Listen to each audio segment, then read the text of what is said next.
Hey girls, I said I'd do a video on lesson 3, which is factorising through quadratic trinomials, okay?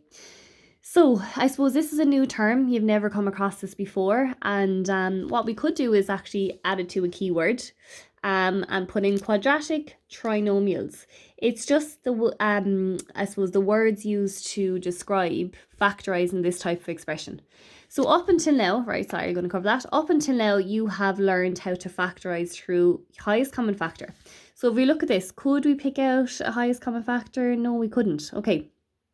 You've also looked at the method of grouping. Could we group here?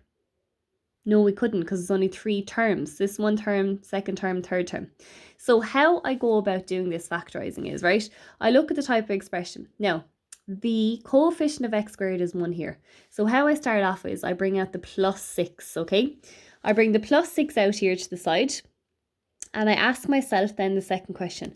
What signs multiplied together will give me a plus? And put that above it. So I put a plus times a plus or a minus times a minus, okay? So then what I come to then is I look at plus 6. I think about what are the factors that I would multiply together to give me 6. And then when you add the two of them together, they give me 5. Forget about this sign for a second, okay? So let's start off. 1 times 6 is 6.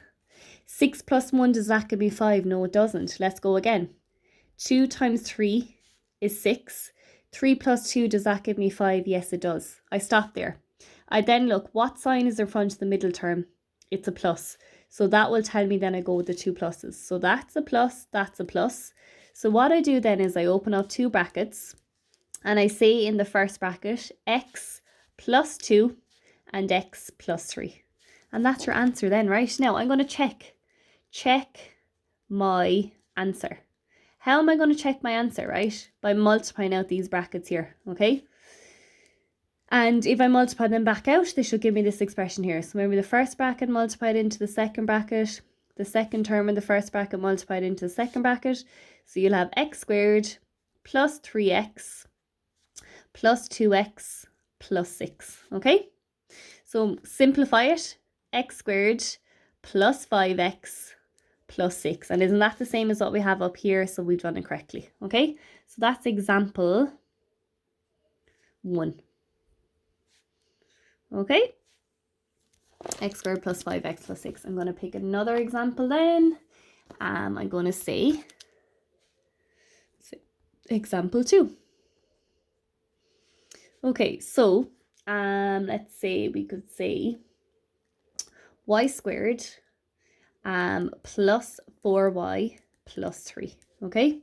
Now again, what I do is the coefficient of y squared here is is 1, okay? So that means I just take out plus 3. I remind myself then what 2 numbers multiplied together will give me plus 3. Plus times a plus or minus times a minus. I then get the factors of 3 that I'll add together to give me 4. So factors, remember, are numbers that you multiply together to give you 3. So let's do my factors. 1 times 3. 3, remember, is what type of a number? Prime number. So because it's a prime number, there's only 2 factors, 1 in itself. So 1 times 3 is 3. Okay.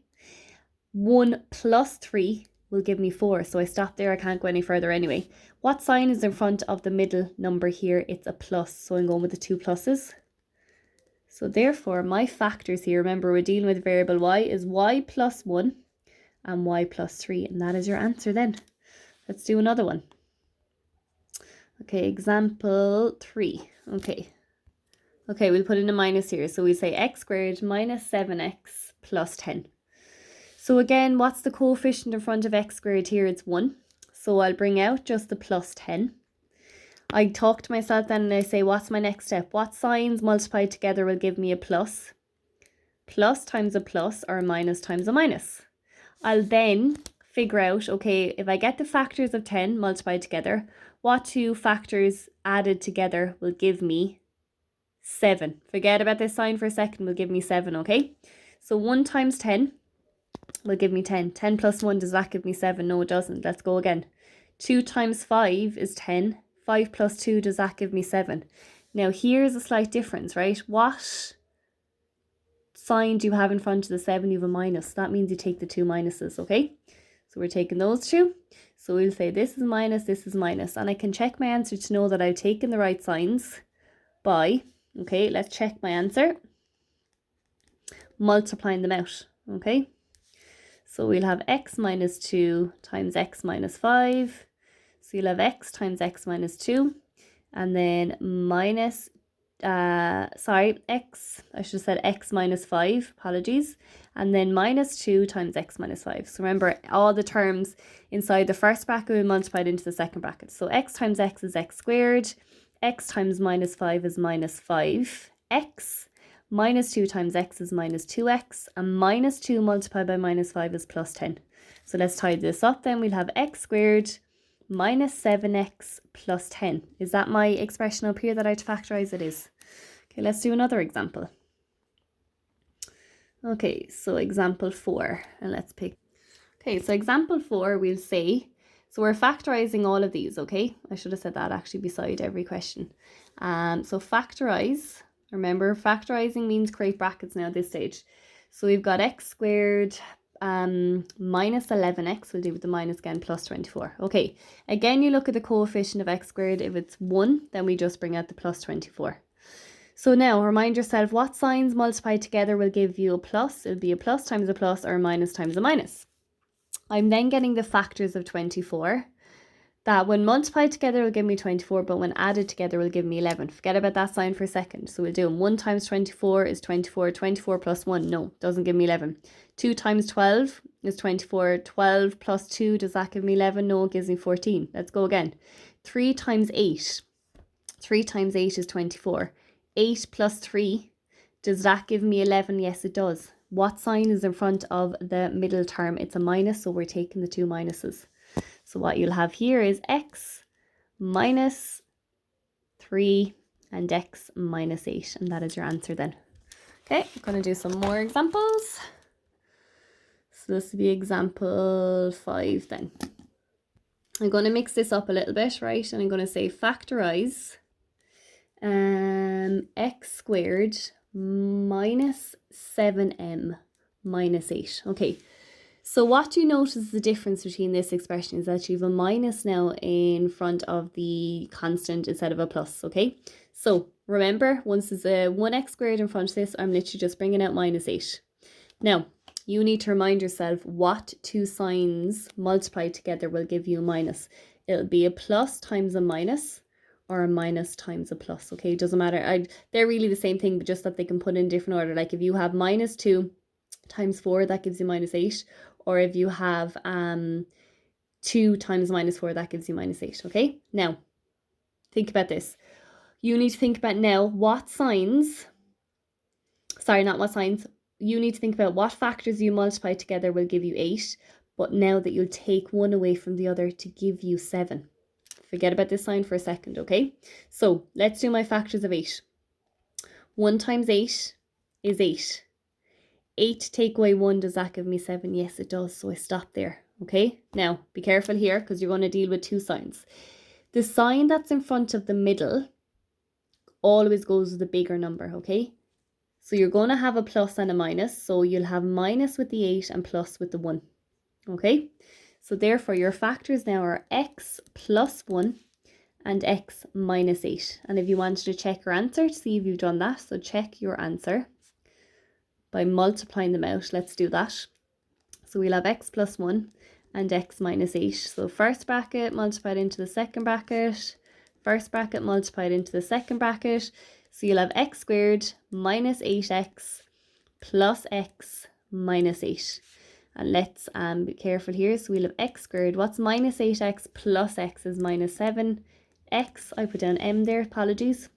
And then minus 8. That should not be m, that should be x. Sorry about that. Okay.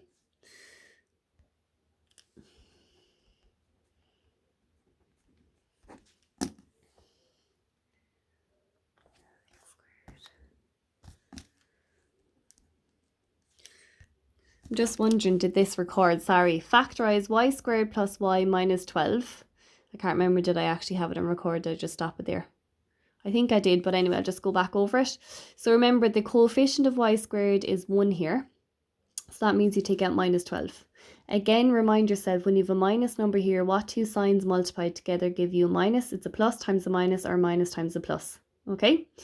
So then what I have is I am doing the factors of 12 that when multiplied together will give me 12, but when I take one away from the other will give me 1. What sign is in front of the number here? It is 1. So let's start off. 1 times 12 is 12. 12 minus 1, does that give me 1? No, it doesn't. 2 times 6 is 12. 6 minus 2, does that give me 1? No, it gives me 4. Let's go again. 3 times 4 will give me 12. 4 minus 3, does that give me 1? Yes, it does. I'll stop there. Remember, I need to take two different signs. The sign that's in front of the middle term always goes with the bigger number. So we'll put plus with the 4 and minus with the 3. So my two factors then are y minus 3 and y plus 4. And that's your answer then. Okay, we'll do another. We'll say x squared plus 3x minus 54, right? So here now, I'm taking out the minus 54 because the coefficient the coefficient in front of x squared here is 1, okay? So I'm taking out the minus 54. I reminded myself what two signs multiplied together will give me a minus. It'll be minus by plus by a minus or minus by a plus. I'm then getting the factors of 54 that when multiplied together will give me 54, but when I take one away from the other will give me 3. Forget about this sign for a second. So let's go. 1 times 54 is 54. 54 minus 1 does not give me 3. 2 times 27 gives me 54. 27 minus 2 does not give me 3. Let's go again. 3 times 18. 3 times 18 will give me 54. 18 minus 3 does not give me 3. Let's go again. 4 doesn't go in. 5 doesn't go in. 6 times 9, isn't it? 6 times 9 will give me 54. 9 minus 6 will give me 3. Now, let's look at the sign that's in front of the middle number. It's a plus. Remember, I'm taking two different signs here. Remember, the rule is whatever sign is in front of the middle term goes with the bigger number, and minus will go with the smaller number. So my answers then for this are x minus 6 and x plus 9. And look, I might just to finish off with one more example just to show you that. So we'll say factorize x squared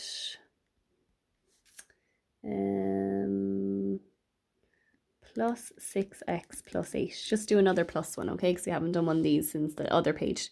So the coefficient of x squared here is 1. I'm taking out plus 8. I remind myself what signs will give me a plus by multiply together. Plus times a plus or minus times a minus.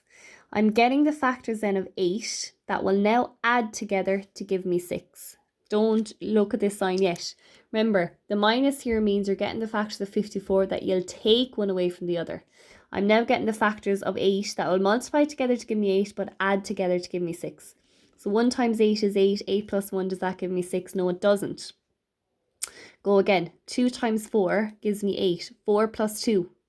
Does that give me 6? Yes, it does. Let's look. I'm either taking 2 pluses or 2 minuses in this case.